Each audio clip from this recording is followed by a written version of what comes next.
If you could go back in time and listen to your grandparents, and they would have a message to tell you, what do you think they would have been telling you about the ecology, the habitat, the people, the culture, that, or maybe you can remember something that kind of affected your environmental decisions, your career decisions, your life? Well, my grandfather was a interesting man. He was a market hunter.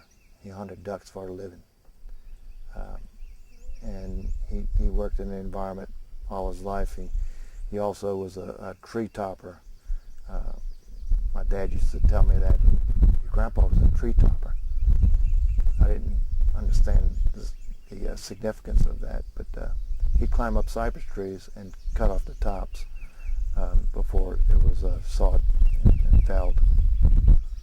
And it was a dangerous job, but he was a market hunter, and he hunted ducks for a living in Lake Arthur.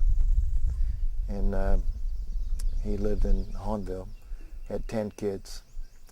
My mom's family had 10 kids, so I have a lot of cousins. They were both the youngest in their family, so or second the youngest. But so I have cousins that are old as my parents who have kids, so I have tons of cousins. But my first ancestor that came to Louisiana came in 1760 and settled in Barataria, Louisiana, and built a plantation called Grand Coquille. He was a big landowner. He owned most of the land in Barataria, in the Barataria Basin, from Barataria, Louisiana, all the way down to Grand Terre. And in fact, the last French governor who was over the province, over the Louisiana Purchase, what became the Louisiana Purchase, he wrote about Pierre Saint-Pé in his memoirs.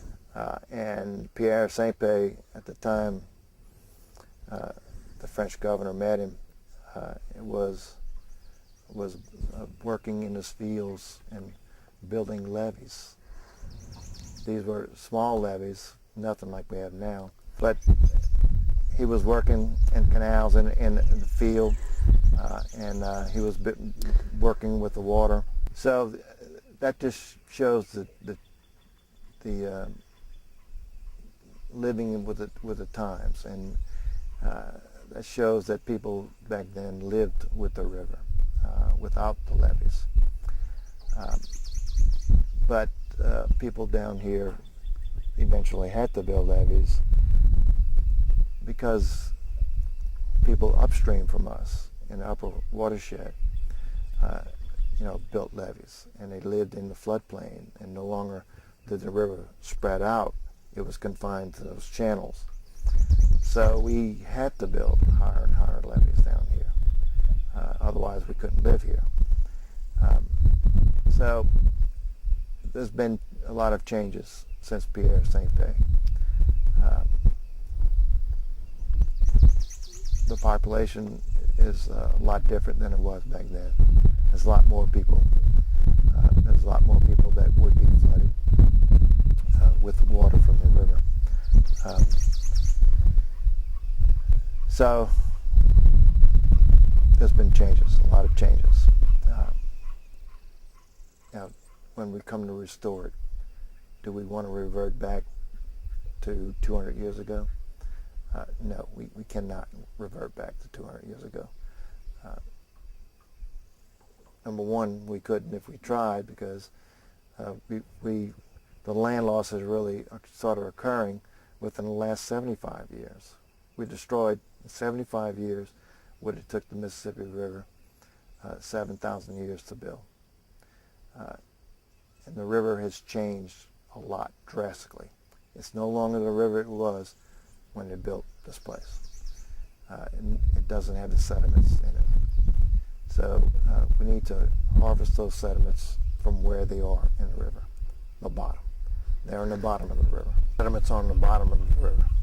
That's where they are. And we can harvest those sediments with dredges and pump them out into the wetlands. Pump them out into places where they were in the first place. We wouldn't want to recreate nature, because I don't believe humans are smart enough to recreate nature. But we have a template. We have a recipe. We know what structures were where. We know where they were. We can build ridges back where there were ridges. We can build marshes back where there were marshes. We can build bearing islands where there were bearing islands. This is entirely doable. And we can do it, and this is what the estuary program is pushing, because it's compatible with the people. With the way we use the system now, we can still restore Southeast Louisiana, with these dredges and pump sediments. And we'd have to sustain it with diversions. You kind of lead me right where I want to go. So we talk about actually doing some rebuilding of these wetlands and making it really happen. When we look, we're both grandparents, and so we look forward into the next generations. And so what do we tell the next generations about what to do, how to do it, and why to do it? Well, we can't wait for the next generation to start. There's going to be a time that we reach the point of no return, and we're close to that time now, I believe. We need something to build on, and the longer we wait, the more expensive it becomes, the more sediments we need. So we need to set all the infrastructure in place for the next generation.